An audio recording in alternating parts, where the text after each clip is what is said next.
ndabasuje mwese muri kumwe na Dr Phone Seti. Iki ni igice cya karindwi kuri software, aho tugiye kurebera hamwe bootloader. Muri video yatambutse twarebeye hamwe bootkey, tureba n'akamaro kayo. Naho muri iyi video tugiye kurebera hamwe bootloader. Ese bootloader ni iki? Bootloader ni code ifasha mu gupakira ikintu muri OS nangwa se muri operating system ya telefone. Ngo bootloader ni code cyangwa se programme ifasha mu kuba wagira ibyo upakira muri telefone cyangwa se kuba wagira ibyo urodingamo. Iyo bootloader utayizi rero, phone nyinshi cyane za SPD CPU ntabwo wabasha kuyiformatinga, mbese nta kintu wabasha gupakiramo utayizi, niyo mpamvu bisaba ngo uyimenye. Noneho ngaho tugiye kwerekeza video yacu. Turahera kuri telefone ya mbere, ni Itel 2160. Iyi Itel bootkey yayo aho uzekera hose uzareba handitse SPD 6631 ESP. Iya kabiri turajya kuri Itel 5626. Iyo ni SPD 660/LT/WT6226/6531. Iyo niyo bootloader yayo. Naho ikurikiyeho ya gatatu ni Itel 5606. Iyo bootloader yayo ni MTK iri automatically. Hari Itel 5626. Iyi yayo ni SP6600/LT/WT6226/6531.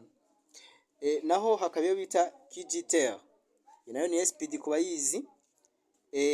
Bootloader yayo ni SPD 6601 ESP. Iyo ngiyo. Hakaba iyo twita Samsung Mini S7. Hari iyo twita Samsung Mini S7, nayo ni SPD, ikoreshwa na bootloader ya SPD 8810/6620. Hakaba iyo twita Infinix Hot 7, iyo ni MTK, nayo kuri software zimwe na zimwe zakora automatically, ariko bootloader yayo ni SPD 8810. Ni bootloader yayo ni 80s boot MT65XX8127. Tukagira iyo bita Shemaz. Yes, ni Shemaz S5615 cyangwa se 5515.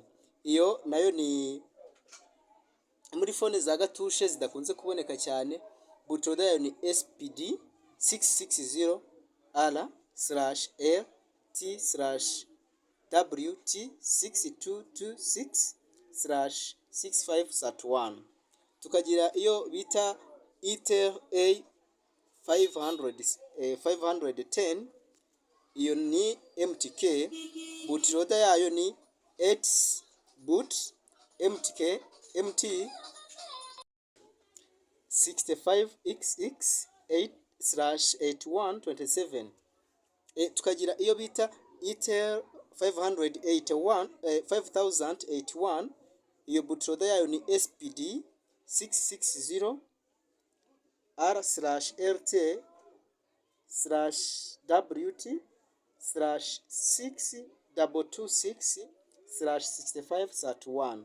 Tukagira iyo bita Itel 2170 nangwa se 2171. Iyo ni SPD, bootloader yayo iba SPD 661 ESP. Ibi bimaze kubisobanukirwa biragufasha cyane kugira ngo ukoreshe zimwe muri software, cyane ku bakoresha za Miracle Sanda barayikenera cyane. Siho gusa n'ahandi hose turazikenera, kuko tubonye ko niyo programme cyangwa se code ibasha gufungura OS nangwa se operating system ya telefone kugira ngo bibashe kuba wayishyiramo file ushaka. So nizere ko icyo mugisobanukiwe. Thank you for watching. Bye bye.